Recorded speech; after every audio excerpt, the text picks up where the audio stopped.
evening, everybody. Thank you very much, Amit, for this. Hello again. we've met online, all of us, and a fabulous bunch, of course. So risks that PR agencies, independent agencies are facing today.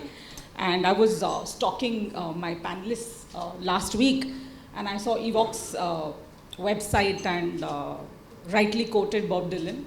The times they are a-changing. That's what the panel earlier also said. So yes, interesting times.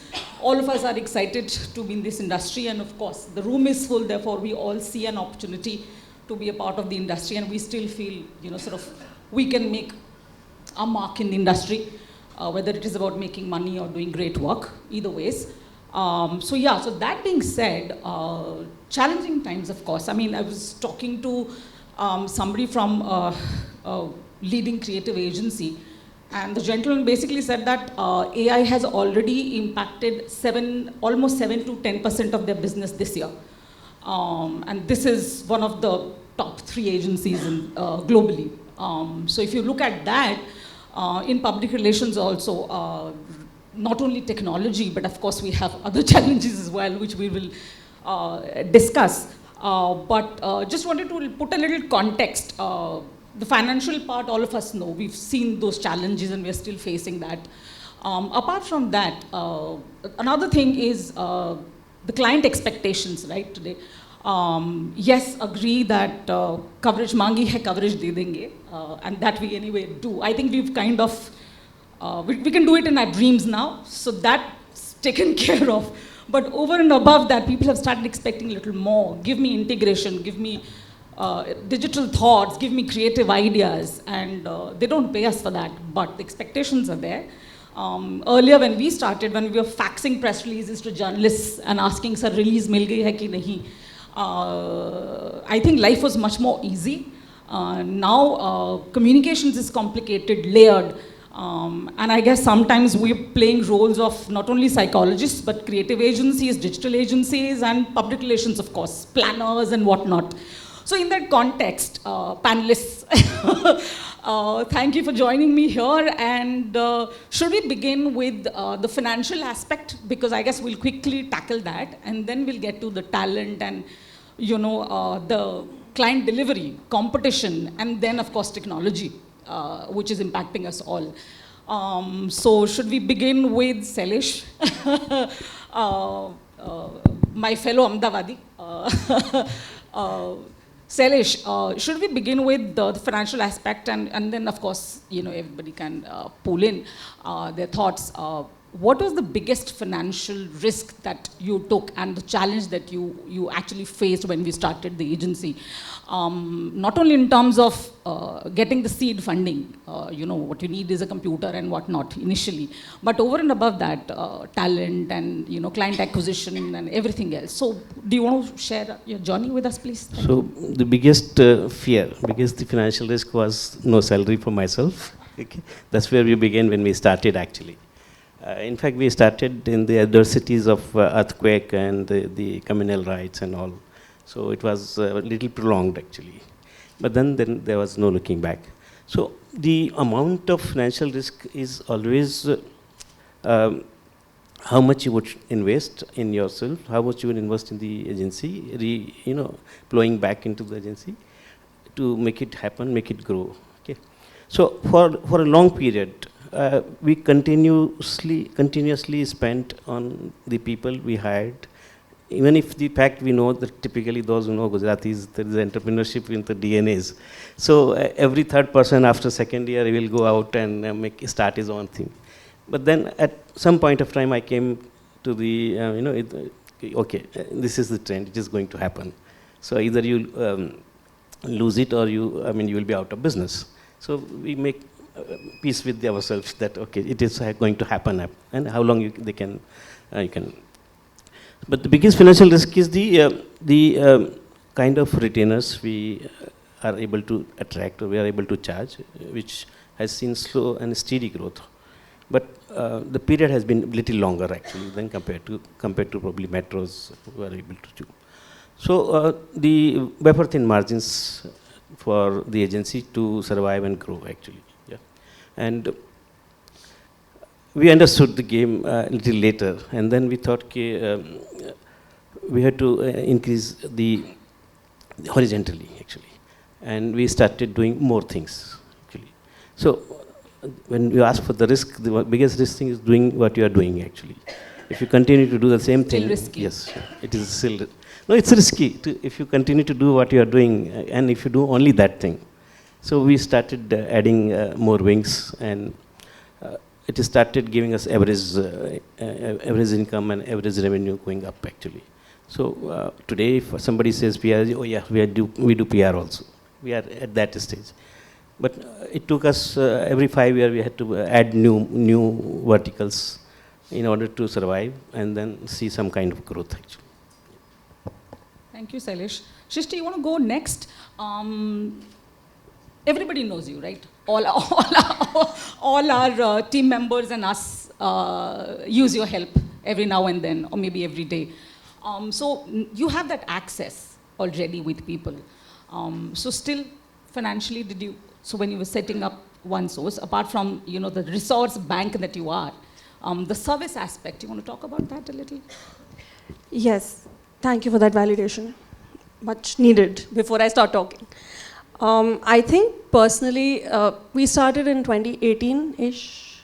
So I think I'll just mention two primary things. And since you mentioned servicing, no, not really service aspect of it, because there is obviously a certain amount of experience. I think it's more the business aspect of it that needs honing and learning and unlearning, because as we grow in experience in PR servicing, you learn how to tackle more stakeholders, how to talk to people better, and how to provide better advice.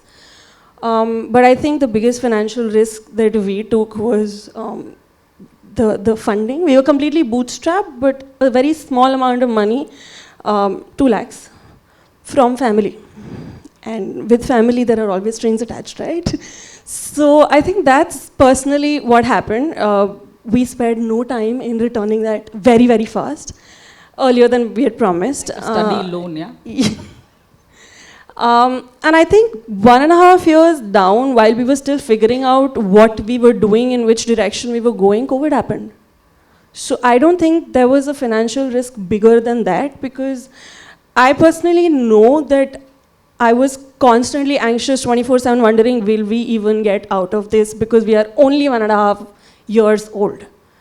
And how is everybody else doing it? And for lack of a better word, and as cliche as it may sound, it was unprecedented. Nobody knew what to do. Nobody knew how to tackle it. So I think that was primarily the two sort of jolts in terms of financial risks I would say that we faced. Thereon, things have been slow, steady, growing. Yeah, thank you. Rishi, should we go with you now? We'll alternate because we have a balanced panel today. Right. Gender-wise. Is Amit in the room still? No?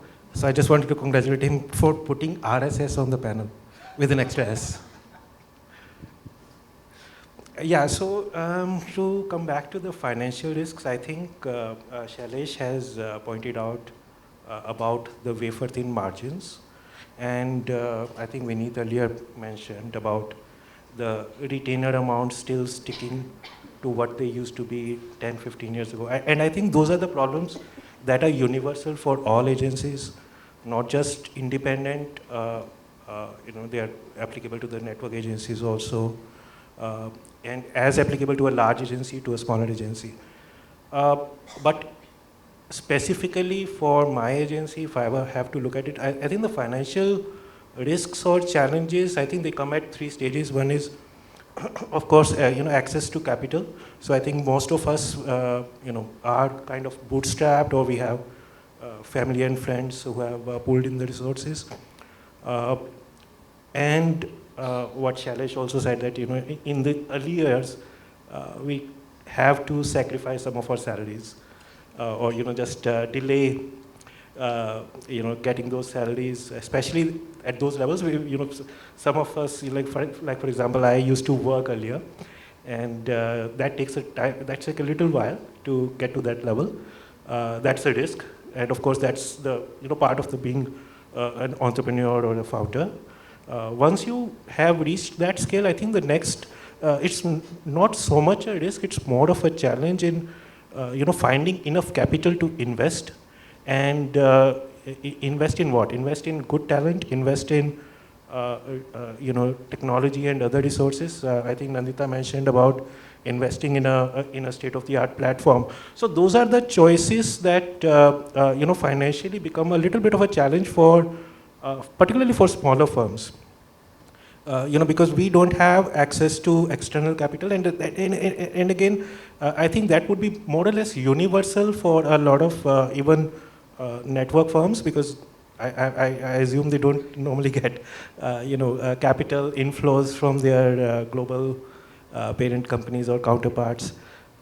So access to capital, then of course margins, and third, which is again a universal problem, and unfortunately it affects as much the largest firm as it does to the smallest firm, which is client payments.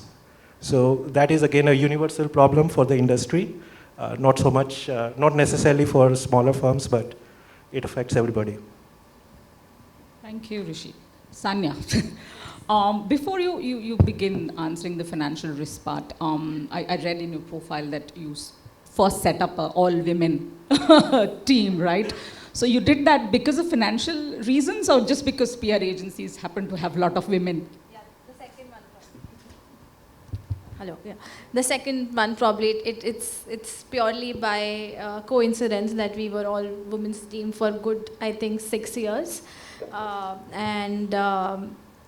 everybody. So we work out of a co-working space always. So we are in the eyes of everybody, even at that space, that this is the team with 15 girls working, and we're always like, okay, we want to know who's the founder, who are the people working here. So it's exciting, but it's pure coincidence. Do you continue to employ a lot 90%, of ladies? yeah. So coming on to the financial risk aspect, of course, a few of my panelists have already mentioned, I think, because we actually specialize into doing PR for startups and SME clients. Again, they're not great paymasters. So I think the margins and the retainers that you can expect out of them is a really great, like, huge challenge to convert them at a great price. So, but we've learned it while on our journey is get them on board, teach them, educate them on how it will help them start slowly and then build up, and then probably explain them that why, what's our value and what we are worth. So that's what I've faced. Second is because, again, the second reason is also coming rounding back to the first one, because we work with startups and SME clients that we have faced some of the startups shutting down abruptly because they haven't got funding and stuff. So because we work with them for such long time that we do not get certain payments for a couple of months, which ends up hampering what we have planned in terms of what we thought our revenues would be, but eventually it hampers. So this is what the two risks that on my journey that I have faced. Interesting. So so I worked with a couple of global agencies, WPP, IPG and all that, before I got into Cumulus. So the way we used to get more money from management was when you will, sort of plot that annual growth and say this many clients and this much money, and then, you'll be given one resource. Or whatever you ask for, if at all. Is that planning still on with you guys too? I mean, for example, you said that everybody is initially bootstrapped, right? So for growth, one is, of course, clients are not paying on time. So how are you managing the salaries? So is that still the same struggle how we had in the global agencies? Pehle plotting karo, then you get a new resource and then get a new client and then continue to be in that rigmarole?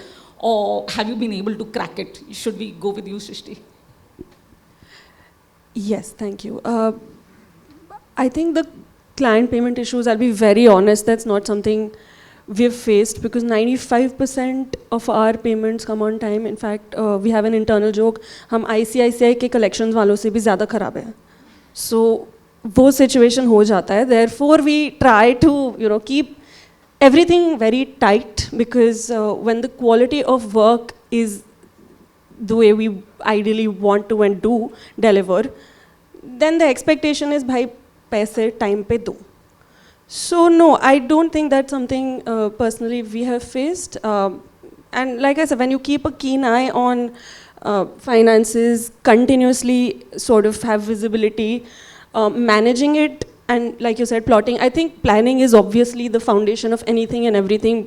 Failing to plan is planning to fail, right? So I believe that's the truth for any company, whether small, large, independent, or global. And I think that's how it works at OneSource as well. Whatever we need, whatever we want, there is definitely a planning session, a budgeting session. Sometimes long term, sometimes short term. That's how we work. And it has paid so far. Definitely. It's worked for us. Shailesh bhai, should we go with you? So the finances, as she rightly said, we also keep very tight and keeping our eyes open. In fact, we invested in shared CFO concept also, because we cannot afford a full-time CFO, neither we need actually. So, and they keep us giving red flags and warnings, because if you have worked with the client for 6 months and if 2 months money is stuck, your all the margins have gone actually. It doesn't make sense. So yes, but at times when you are working continuously for a year, 2 or 3, then the challenge becomes you cannot force the client. If they are in the SAP system, money comes to you automatically every month, as long as they are approving it. But there are very few who are on the SAP systems which accept and delivers you directly. So and the resource part also, because it is now other way around. We continuously keep one or two resources spare actually, knowing that the shelf life is less, number one. Of course, it costs money. It costs money, but you are not stranded at any given of time from the client servicing point of view also. So it's a financial burden, but for the smooth operations business, it is important. So we do keep that. And we have not lost money, probably more than 5% in the entire year, or in the last 5 years or so actually. Because we shamelessly go and tell him, because we will have to stop. And I personally have sent mails that this 30th will be our last working day in case we don't receive the money in before the end of the month or pending months actually. So it has worked often, almost every day. Sanya? Yeah, so what has worked for us, 2-3 things. We strictly work on advance payment basis. Even on the 80-90% of our clients work. Yeah. Even on the retainers? Yes, oh, lovely. Especially on retainers. So we work on an advance basis. For the clients who do not agree for advance basis, we have convinced them to pay mid-month, like after 15 days, or pay 50% in advance and 50% at the end of the month. Another thing which I tried very recently, like 6 months back, 2 of my clients, I told them, if you pay me for the full quarter, I'll give you a 10% discount. And 2-3 of them agreed. And they pay me quarter-wise in advance. So yeah, that has worked for us. And then we have made a strict rule, which Shailesh also mentioned, that after 45 days, when we see the payment is not coming, we tell them we won't work any further. So we have to put a hard stop and be very blatant that the work can't be continued if there is no payment coming in. Rishi? Yeah, I guess a mix and match of these approaches, but unlike Srishty, I have to say that we have had quite a few clients over the years who have either delayed for a few months, or they have just refused to pay, and despite all the paperwork in place, despite all the delivery in place. So those challenges are there, and I'm sure I'm not the only one who has those kind of rogue clients. I'm sure there are multiple such agencies in this room who would possibly have had the similar experiences. So I think it really depends on client to client. Sometimes when we have that very transparent and open communication, and the client says, and it is very much true in the case of startups, for example. that we are expecting funding in a few months, so we'll pay you in 3 months or 4 months. In those cases, I think, of course, depending on the mutual trust, we continue to work. But in some other cases where we get the slightest hint of being taken for granted, is that we know that we have to pull the plug, and we just have to tell them that please clear the previous payments, and then we can resume the work. I would also actually like to add something. So Kunal is not here. He recommended me another thing to use on. So there's something called an SME certificate that we can apply for. And if your payments are not coming, you can raise a ticket on that platform, and they continuously, like she said, like a call center wala people, they'll keep calling them till the time they don't make the payment. So that has also worked for a couple of clients. So, I mean, your strategies have worked so fabulous. Because otherwise, for small agencies, I mean, when we started, I had sleepless nights thinking, how are we going to pay salaries, honestly, initially. Now, of course, I mean, you have bigger anxieties, and therefore, that's just a banal thing. But yeah, guys, the financial risks also come from client acquisition, right? And I think another big challenge would be, and Vineet I think mentioned as well, getting the big clients is the challenge, right? Even for us, I mean, there is Madan and team who take the bigger chunk away, but we're still struggling with that number, right? 2 lakh ka, 3 lakh ka. So are you getting RFPs? Is RFP a challenge still, or you have other kind of innovative challenges now? Should we go with you, Sanya, first? I am definitely not getting a lot of RFPs, because again, there are a lot of ifs and buts with the RFPs. You have to deposit a certain amount, you need to have a certain number of employees, you need to have a certain number of turnover. So half of it anyhow, because being a smaller firm, we don't qualify. So yeah, that is a challenge. But again, what I have thought is not just going by like in terms of bigger clients, but in terms of quantity, get middle to low clients. Anyhow it works, your revenue is anyhow increasing. So my eyes are always not towards getting like the big names or the big brands, but getting the right set of clients in terms of startup, which are small to mid startups and recently listed companies, which is what I am looking at, and which helps you keep your revenue going. So that's what is working for me. Rishi, RFPs? Not very often, but I would say actually very, very rarely. But we have occasionally muscled our way in to get those RFPs. I remember, I think in 2015 or 2016, we were barely 1 or 2 years old. And Oyo Rooms had floated an RFP, and we found out, and we muscled our way in, and we ended up winning the client. So we worked with them for I think for about 2 years, and same thing happened I think later also. So one big consulting firm, we found out they're looking for a PR agency, and they had floated an RFP. So we just contacted them, and kind of like what we in the startup world call a little bit of a hustle culture.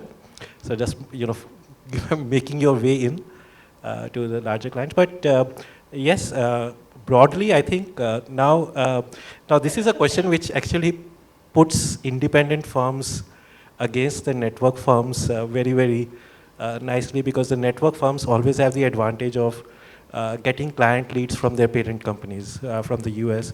And a lot of companies, especially in the West, but I assume it's the case in other countries also, they always want to work with the same PR agency across the globe.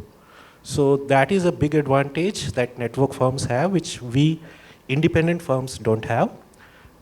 And which is why all client acquisition efforts have to be double or more of the network agencies. Apart from getting through RFPs, I think another good is what has really worked for us is references. So the very first clients we worked with, they have kept introducing their friends, their colleagues, and some cases, Copcom persons at the very first clients, they moved on to other companies, and then they again got us on board. So those kind of references have always worked. But the kind of RFPs that the larger firms would get, we are not at that stage yet. Srishty? RFPs come. And here I would like to give credit where credit is due. My co-founder. he's done great at building the kind of network that he has, building the relationships that he has, and along the way, there's a lot that I personally learned as well. So a bunch of network benefits combined with, like Rishi said, word of mouth and references, because no matter what, quality is foremost. So when you do good work, and of course there are all kinds of companies, right? Startups, investors, VCs, conglomerates, all sorts, and they have their own networks. So anyone who's looking across verticals, because we're quite integrated that way. So across verticals, anyone who's looking tend to generally refer us, especially if they're working with us at present, and if they are not, if they even have worked with us in the past, and are not working with us for whatever reason, good, bad, or ugly, they don't, they refer us. So I think that's something that we are good with. Okay, she's cracked the code, guys. We need to do something about it. Great. Shailesh? So there was a time when we were known as government PSU's agency, almost for a decade actually, except the clients which we serviced on behalf of Genesis. Yeah. So, but even at that time also we never filled the tenders actually. हम ही लोग 3 quotation बना करके दे देते थे और वो tick mark वाला formalities पूरा हो जाता था. So honestly I have not been an RFP person, and later, and incidentally Modi ji also left after that. So after that we started focusing on our principal private sector accounts actually, and today we don't service a single government account actually. We have to reach to that level. So RFPs do come actually, but in certain places even we have drafted RFPs because the team there in the client side are not aware and they don't know the wherewithals of it actually. So at that time it becomes easy, but otherwise it gets influenced, and then obviously you don't get into the frame. So both are very, so net we are very, very less into the RFP submissions actually speaking, yes. Regarding SMEs, what she said, we know that in almost 3 out of 10 cases, we have seen that they have used us rather than we have used them for our revenues actually. Because in SMEs and the startups, because generally they come with the reference, somebody will refer you, and then you under obligation to service them actually. So it's a loss per se, and the expectations are always like a large client actually. They want to get viral, they want to be seen and be visible for funding. And that's prime. Large part of the startups come only with that motive कि हमको visibility बढ़ा दो, your story पे लगा दो, ink पे लगा दो, so that we get noticed and we get fired. Even if they have 200 customers, out of which friends, family वाले होंगे 150 तो. Sorry, guys, are you able to hear Shailesh? Yes. Okay. Okay. So tell me this. I mean, you have to do few, assignments out of obligation, but do you end up making money or not out of that? So if they stay or if they grow, then we start making money. Otherwise, it doesn't happen actually. That then it's not fun. They have used you actually. Yes. So, and that's the biggest risk in the startups actually. Fair. Yes. As MSMEs also, because they do not understand the value actually, and by the time they realize they are either out of your frame or they start using, they feel that they have grown big, so they shift to somebody else. Interesting. I think one more question that I wanted to ask you guys is with respect to the client acquisition and competition aspect, is that often clients, even if you get RFPs, right? And this is coming from my little bit of experience. Maybe I'm wrong, but my assumption is that when you get RFPs, people tend to assume that because you're small, you're cheap, right? And I fight this daily that I charge you for my experience, boss. So you either pay me for that or it's okay if you don't work. But are you facing the same challenge? Do you think when clients come to you, they're happy to give a bigger agency, let's say 5 lakh, but when they come to you, they say, oh, you're also small and I'm giving you an opportunity, therefore work for me at 2 lakh. Does that happen to you, Srishty? It used to happen. And then I stopped believing in it because I truly, truly believe that as long as I believe in the fact that I am small and therefore I deserve less, I'll not be able to stand up and say, boss, what and why? I mean, scope of work will be the same, services will be the same. In fact, there's this car rental example, Avis, and the second one, and the second player says that, we'll work harder because we're number 2. So we'll work harder because we're smaller, but that doesn't mean that we deserve less money.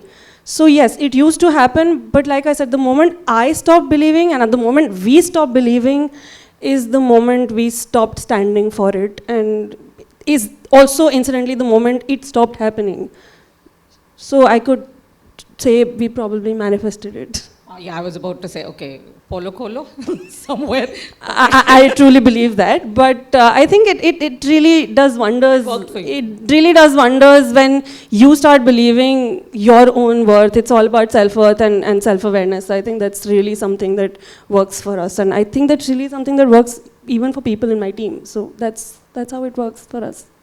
Sanya, your comments? Yeah, so I would like to second Srishti. So we did the same. We told them, see, again, I believe that we can bring them more value because we are very agile, we're small, we can work according to what they want. So we started saying no. So if somebody is asking us because you're a startup or a boutique PR agency, you can work for 30, 40K. No, we won't do that. So this is what we want and this is what you are expecting. Either lower down your expectations or increase your budget.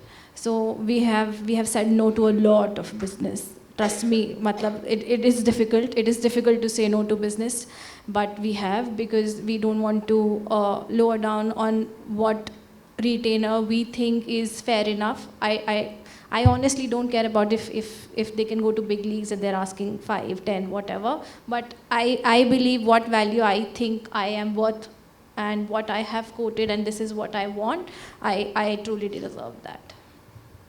Shailesh, since you are based... Echo that also. So, I'll echo that front, so because... Just adding one layer to this. Since you're based out of Ahmedabad and it's a, people don't want to pay. Does that add up to this challenge for you, or you've kind of managed to get out of it? No, so they have set a mindset कि agency PR agency का फी इसी level पे होना चाहिए, इतना ही होना चाहिए ना. So the moment you ask for more, they will think कि अच्छा बड़े आदमी हो गए हैं, you think that you have grown into the bigger levels, or what value additions you will do.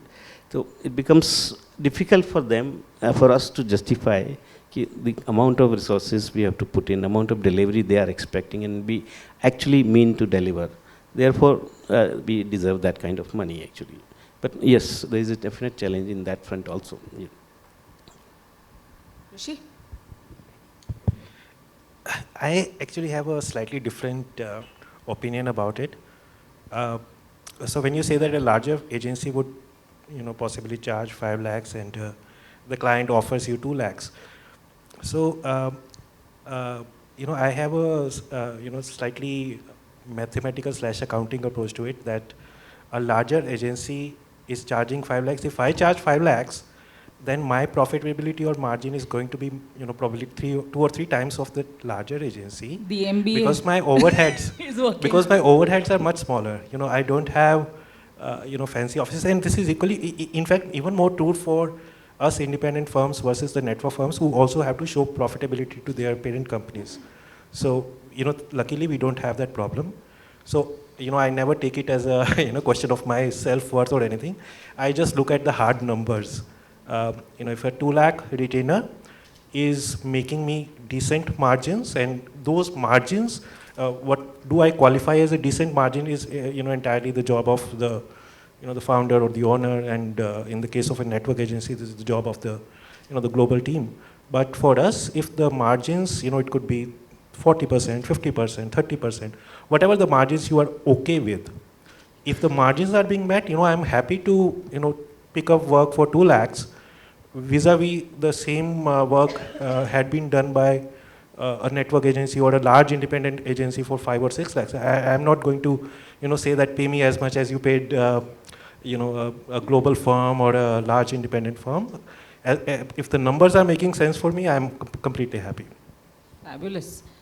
So, okay. So, that brings me to a question that I should. Can I add here? That yes, please. it becomes, we feel happy when they've been to the bigger agencies, larger agencies, and then they come to us. So at least that helps us to, ask for a bigger, slightly better, fee structure actually.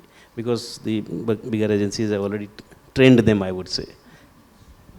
Okay, we have 5 more minutes to go. So we'll, one question that I said I should have asked earlier is, how are you differentiating yourself then? Because, and there was some discussion in the earlier panel about specialization, and are you guys doing that in terms of servicing or, in terms of clientele? Only, I mean, Sanya said, of course, she's focusing on startups and that works for her. Does that work for you, Srishty? How are you tackling that differentiation part? How are you different from others? And I'm not trying to say that. you're not? Okay. In 2018, when we started saying and using the term integrated. May I please ask everybody who uses that term for their firm or work in the audience to raise their hands, please. So, I think there's enough pie for everybody, to sort of pick up from.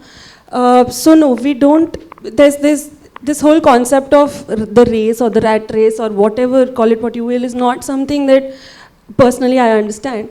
My only focus in life, in business for my company is twofold. One is revenues and profitability, bottom line. And 2 is evolving, being better than what I was yesterday, what my firm was yesterday. It could be adding new verticals, creating new frameworks, as Nandita said. I'm hoping I got the name right. Really sorry. Or just creating new processes. That's what matters. I'm not looking outward. I'm reflecting inwards, and that's what works for us. That's what works for us. Shailesh, how are you differentiating yourself? Sorry, can we be quick now, since we don't have much time? So A is the delivering vanilla services, okay? Now, when we meet the client, we know what are their expectations, and we dig out also, and what will make them happy. So we, rather than giving 5 services, out of which 3, which is our resource consumer, and still he is not appreciating or is not valuing, there's no point in investing time, energy into that. So identifying that and making them happy on that front, actually. That's one. And also, like I said earlier, we have tried to expand horizontally by adding more and more services. So that at times if the client doesn't want to deal with 5 agencies, 3 agencies for X work and Y work and Z work, we bring that platform. Okay, I will do it too. I know I have on my panel who are dependable event managers, who are dependable content providers, who are dependable filmmakers. So we bring them together. So that makes them happy, their work less for that. And for us also, it's good, and at times it gives us margins, additional margins also, besides revenue. Sanya, you want to go next, please? I have pretty much made it clear, but it's not like that we are very hardcore. We'll say no to other sort of clients or other business, but of course our core lies with startups, SMEs, but nonetheless we do have like one of the largest B2C technology client also. We do have India's largest hospital chain also.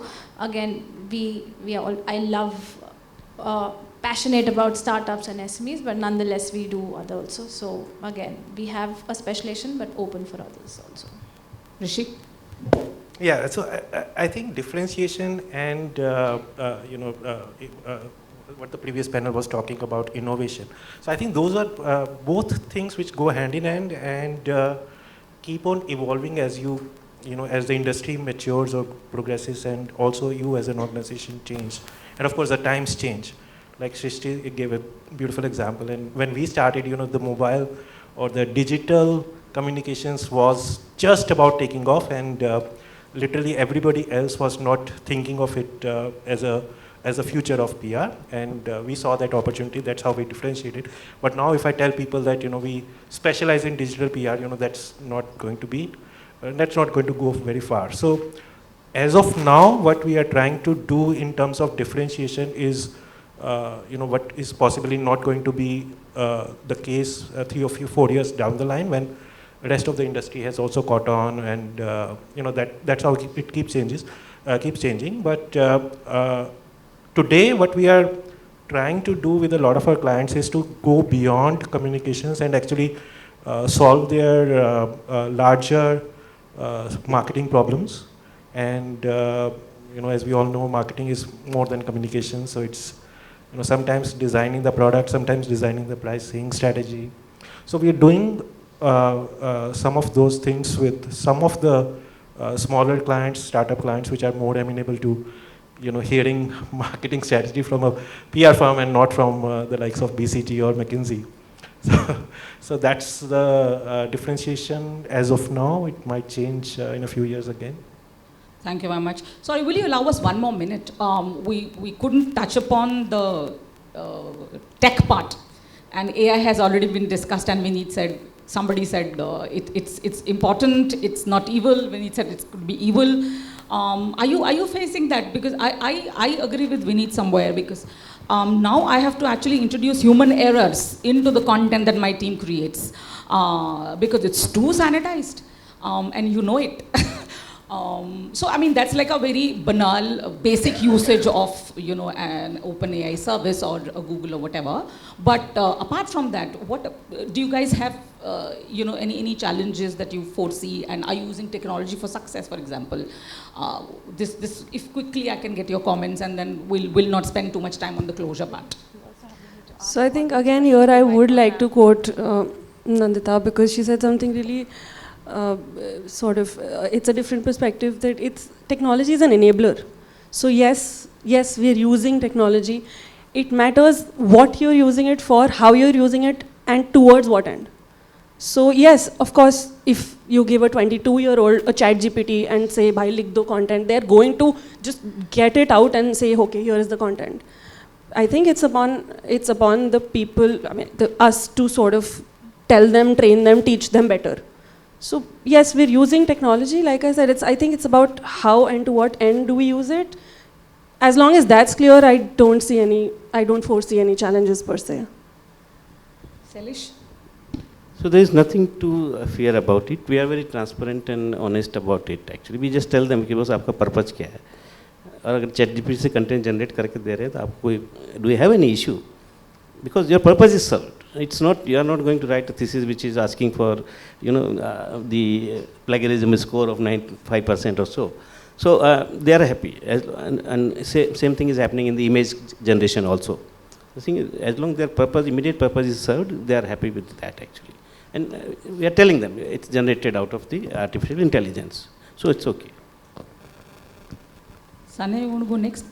Yeah, so I would like to second Nandita and Srishty. I think it is an enabler, so it is just probably making our day-to-day activities a little more efficient, I would say, using ChatGPT or using certain CRM tools to manage tasks, probably.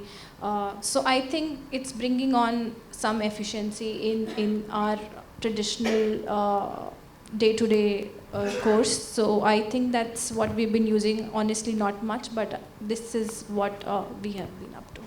Rishi, Actually, the answer to that कि मेरे को 2 घंटे में लिख के दो, मुझे आधे घंटे में ये चाहिए, तो बोल देते हैं तुरंत कि बस मिल जाएगा. But it will be with the help of ChatGPT.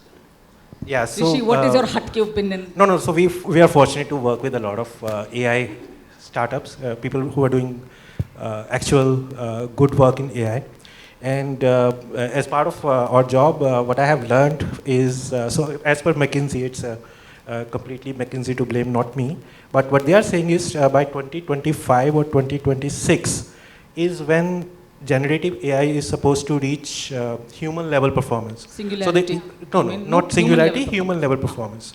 So, and this human level performance is again categorized at different levels, and one of them, which is content generation, is probably going to happen by 2025, which is literally next year.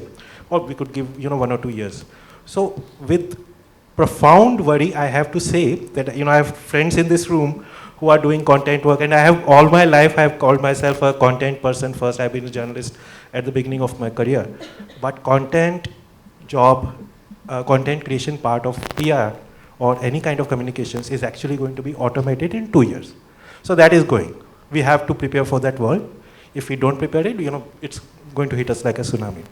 So that is one, and what really that leaves us with is aspects where AI cannot do anything, which is human relations, human to human contact, actually having conversations, and that is something, but again, it's the technology is evolving so fast that it's very hard for us to really make drastic changes when things are just playing out in the open. So currently we are happily using ChatGPT, not so much for actual or original content creation, but more to validate certain phrasing, for example, doing some research. And I think the previous panel talked about people finding their own applications. So in technology terms, we call it shadow AI. So and I think that's going to happen. But what we really need to worry about is the content part, which is so much of the job that we have been doing so far over the last, I think, 25, 30 years. That is actually going to go away, and that is what we need to prepare for. So. Thank you very much, everybody. We're not spending too much time on the closure, but basically we all agree that interesting times, and we're excited about the possibilities, I guess. We found jugaad for everything, and we will figure out the next steps as well. So thank you very much.